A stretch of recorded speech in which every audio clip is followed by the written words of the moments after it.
Hello everyone, welcome to EvaluatorIAS. I am Mayur Kumar and I am the founder of EvaluatorIAS. EvaluatorIAS is a group of experienced UPSC mentors who have worked in various UPSC top coachings, and they are here to guide to various aspirants of IAS and RAS exam. Today we have a special guest with us who have scored highest marks in essay, and he is one of our own student. So welcome Ramesh. Hello. First of all, I would like to thank Mayur sir and other members of the Evaluator IAS, Team Evaluator IAS, Jayant, Gulshan, Manjunath, because I couldn't have done this without these people. So thank you once again. So I'm Ramesh Chandra Verma. I have secured All India rank 150 in UPSC Civil Service Examination 2023. I have scored 148 marks in essay and 428 marks in general studies. So Ramesh has scored highest in essay in CSE 2023, but apart from this, he has also scored 428 in GS Mains. तो हम यही discuss करने वाले हैं कि क्या क्या चीजें जो इश्यूज हुए थे प्रीवियस अटेम्प्ट में, जो एक ब्लॉकेज बन रहा था एक बैरियर क्रॉस करने के लिए, और इस वाले अटेम्प्ट में उन्होंने क्या क्या चीजें चेंज की कि वो जो है बैरियर क्रॉस हुआ, और बैरियर क्रॉस ही नहीं हुआ, बाकी 428 मार्क्स जो कि बहुत ही बेहतरीन मार्क्स होते हैं इनके जो है मेंस में आए हैं. तो हम बस वही डिस्कस करेंगे. आगे के जो सेशन है वो रमेश रीड करेंगे. So this was my sixth mains, and my approach for essay has evolved over the years. But the basic framework that I have borrowed to write philosophical essays is borrowed from Anudeep Duri Shetty sir, who secured All India rank 1 in UPSC CSE 2017. So what he proposed was to write a philosophical essay. We can divide the essay into certain parts. So for the first couple of pages, we can use them to write the introduction.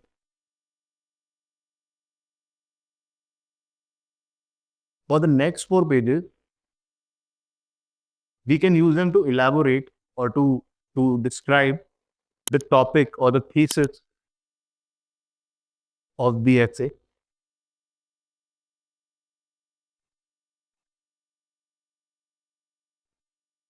For the next 2 pages, we can write antithesis to the topic, or we can write other limitations or concerns related to the topic or the thesis. The next 2 pages will be used to find a synthesis and solutions to the concerns or problems that we have raised in the previous 2 pages. And we can conclude in the last couple of pages. So this model of argument follows Hegel's dialectical thinking, which consists of giving thesis, its antithesis, and the synthesis of those ideas, because any argument or any thesis cannot be a universal truth in itself. So when you argue for it, if you argue with the limitations of your proposal, then it sounds more convincing. It sounds more believable. And it is considered as a very effective technique of persuasion. So this model follows that. It makes the essay more persuasive, and then for a writer, it makes it much easier, because an abstract essay can be very confusing, that how are we going to fill 12 pages on this particular abstract topic. But when you divide those 12 pages into introduction, body, and then antithesis part, synthesis and solution, and conclusion, it becomes much more manageable and much more within the control of the writer. It's not so much difficult anymore. So using the thesis, antithesis, and synthesis part of the essay, we can manage the topic well enough in those 12 pages. But there has been a change in marking pattern in the essay paper in the UPSC, because in 2022 mains, we saw that the essay marks of many people who had previously scored well had gone down, and including mine. So this led me to think that beyond this, what is the point that we are missing? So what happened earlier, what mistake we were making, is that earlier when we used to elaborate the topic, we used to examine the dimensions from we used to examine the topic from various dimensions such as political, social, and economic. So what we are doing in the thesis part was, we'll think of an example in economic dimension. So we would write economically, we would write the example, and then we would write, yes, the thesis is true. And then we used to continue this same thing, repeat this same thing again and again. We would give an example from political dimension. We will just give an example and then we go on to say that the theory is proved. So political, economic, social, from security, from historical perspective, we would give each one example from each of these dimensions, and we would go on to say that this particular thesis has been proved. But then this is a very shallow way of arguing, that we give a few examples and then we conclude that the thesis must be true because we have so many examples. But for all we know, these could be exceptions to this, the antithesis. So I went across a few videos, I went through a few write-ups on how to write an essay, and I came to this conclusion that rather than writing example and then proving, a better way to argue is to write reason and then support the reason with an example. So whatever is the thesis, any thesis topic, you think of the reasons why this is true. Come up with reason 1, 2, 3. You can come up with 4 or 5 or 6 reasons, and these would be enough to support your thesis.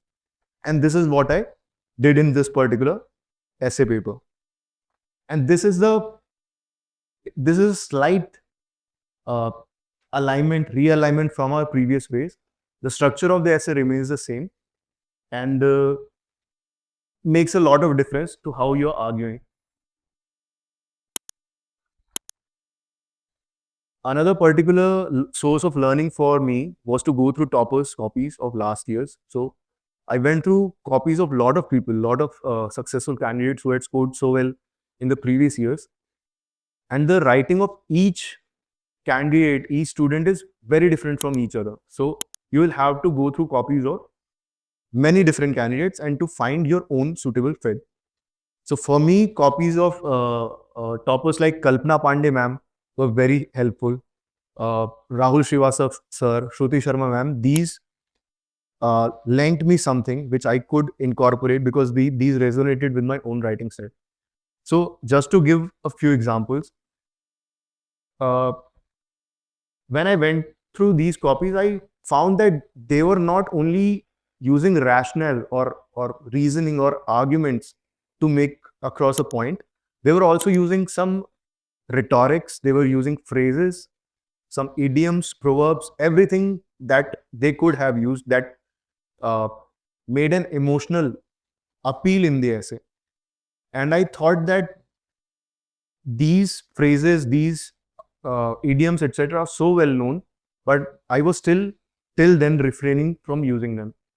So for example, in this particular essay on girls and boys, which I wrote, I used certain phrases like ladki or girl is considered as a paraya dhan, or a boy is considered as ghar ka chirag, or phrases like mard ko dard nahi hota, or and many such phrases which are common usages in our society, and whether they do not make an impression from a very academic point of view, but they certainly leave an impression on the reader.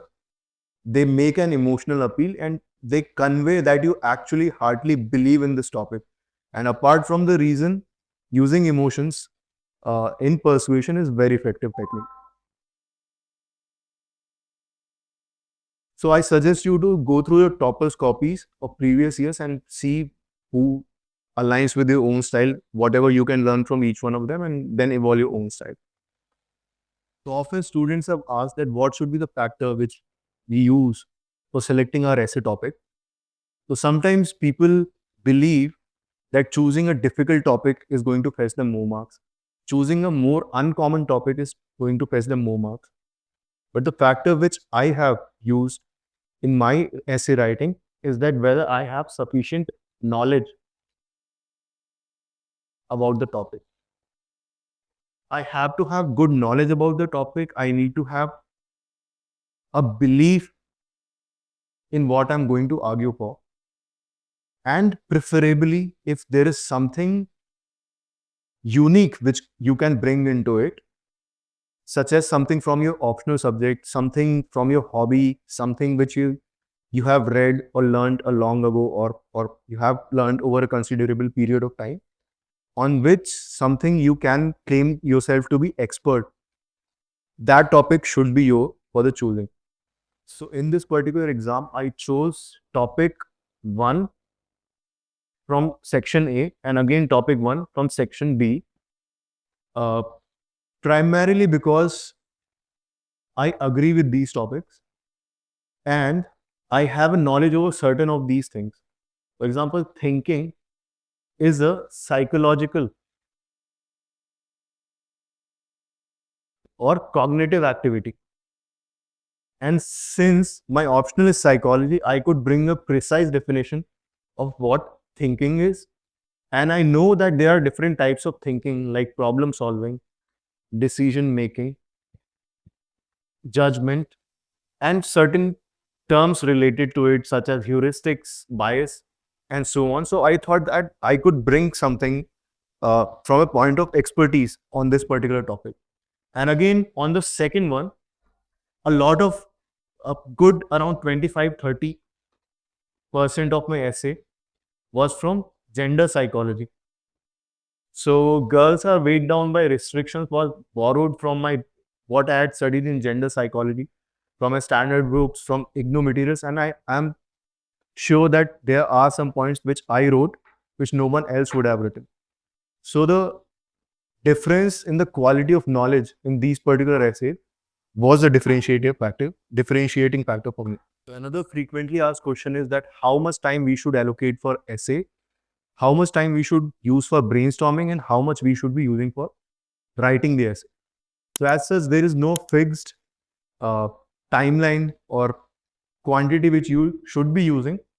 But based on what I've learned from various other toppers of senior batches or from my batch, I understand that giving 15 to 30 minutes for brainstorming and writing the essay in about 1 hour to 1 hour 15 minutes is a fair enough time. So this was the session for essay writing with Ramesh Chandra Verma.